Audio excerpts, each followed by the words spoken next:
30 seconds remaining.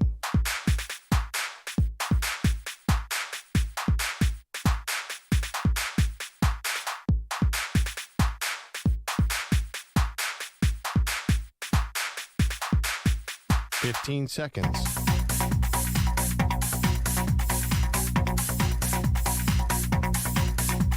Break ends in 5 seconds.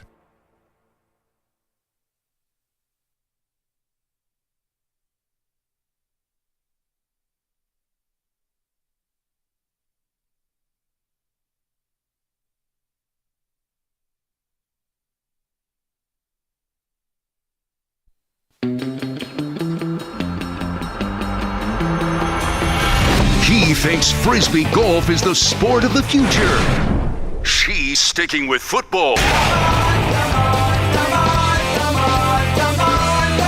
They are Maggie and Perloff on CBS Sports Radio. This is a problem for the Chiefs. This is a problem. The offense is a problem. Hey, welcome to the show, Maggie Gray, Andrew Perloff. So glad to have you on this Tuesday before Thanksgiving.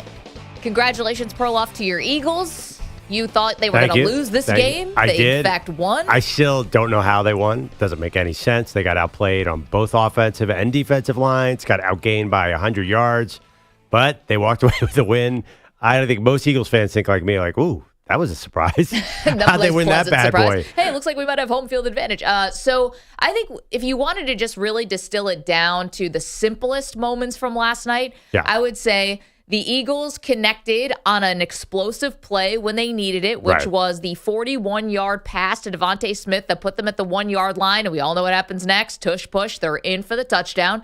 And on the flip side, the Kansas City Chiefs could not connect on an explosive play. A Marquez Valdez-Scantling 51-yard would have been touchdown. He had beaten his man by 4 yards, and he dropped the ball in the end zone. There's a lot more to get to, but if you're asking me what was the difference in that game, the Eagles connected on a big pass when it mattered, and the Chiefs could not, and the Chiefs have not been able to do and connect on these explosive plays for a while now. Yeah, you're absolutely right about everything you're saying. There's a couple of Andy Reid punting in the Eagles territory he's got to stop doing this. It's been 25 years of it, well, but he's killing them. They couldn't stop Covey, the Eagles punt returner, either. Kept giving him good. The special teams had a big problem. I mean, they really outplayed them. I think the punt return unit and Reid being non-aggressive in the second half destroyed them. But why not just hand it to Pacheco the entire game? I thought that they had some 3 and outs in the second half where they were passing the ball, where no time was coming off the clock. They couldn't control it. They gave the Eagles defense, which was gassed, a little bit of a break. Yeah, Reid is a strange game manager, and you could see it last night. There was something just a little bit off the way they did the second half, right? It's been the third straight game where they've been shut out in the second half. Yeah. So it's not just like Philly, and congrats to Philly, and the defense played well. Yeah. But this is a trend. I mean, this is now an issue. The 26 drops, that leads the NFL. They talked about that on the broadcast last night. A lot. They have 19 giveaways, which is tied for third most in the league. This is all on the offense, obviously. And they have scored 1 fourth-quarter touchdown all season long, and again, been shut out in second halves for the third straight game. The Chiefs get all the benefit of the doubt because of how great they've been, but let's open our eyes, people. They're not winning a Super Bowl if the offense is going to play like this. I don't agree with that. I mean, honestly, who's beating them? Okay, that's a different story. See, that's a different question. Things are breaking so right for them in the AFC. Joe Burrow's injury. The Bills are out of sorts. Deshaun Watson's injury. I mean, the biggest competition right now in the AFC looks like it's obviously going to be the Baltimore Ravens or maybe Miami. But, like, you're talking about winning a Super Bowl. Yeah. You can't win in the playoffs, I don't think, if you cannot connect on an explosive play.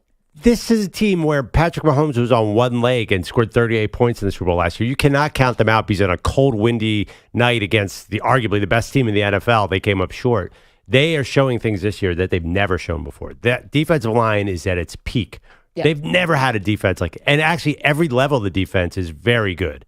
Then Pacheco is a revelation for them. I think that they could do things that the Patrick Mahomes teams have never been able to do. So they're 7-3. Nobody's going to be 17-0. It's not happening.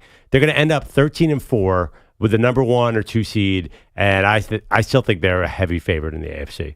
I mean, Baltimore is, to me, the biggest challenge with Miami sort of looming there. But you have to go with the pedigree over those teams. So you're right. There are issues around the AFC, but still, last night did not concern me about the Chiefs. I understand the drops. Just stop throwing into Justin Watson, and maybe you'll be fine. Well, this is what happens if Kelsey is either compromised, which is hard to tell sometimes. He's not on any injury report or anything, but sometimes does not look the same. And you're trying to look for other pass catchers to get the ball moving and move down the field. And it just doesn't look the same. Let's hear from Andy Reid. Can we, Carlos, cut 22, where Andy Reid says the team is beating themselves and just way too many mistakes in the second half? Adam, I think we're kind of shooting ourselves in the foot. I've got to do a better job helping out with that. And then, my guys have got to do the same thing. So we've all got to pick it up a notch there the second half. We're just not as sharp there. We'll work on that.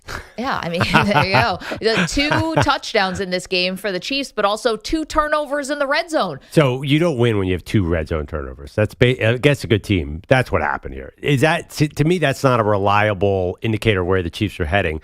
Last night was a really miserable night in KC, and I think that contributed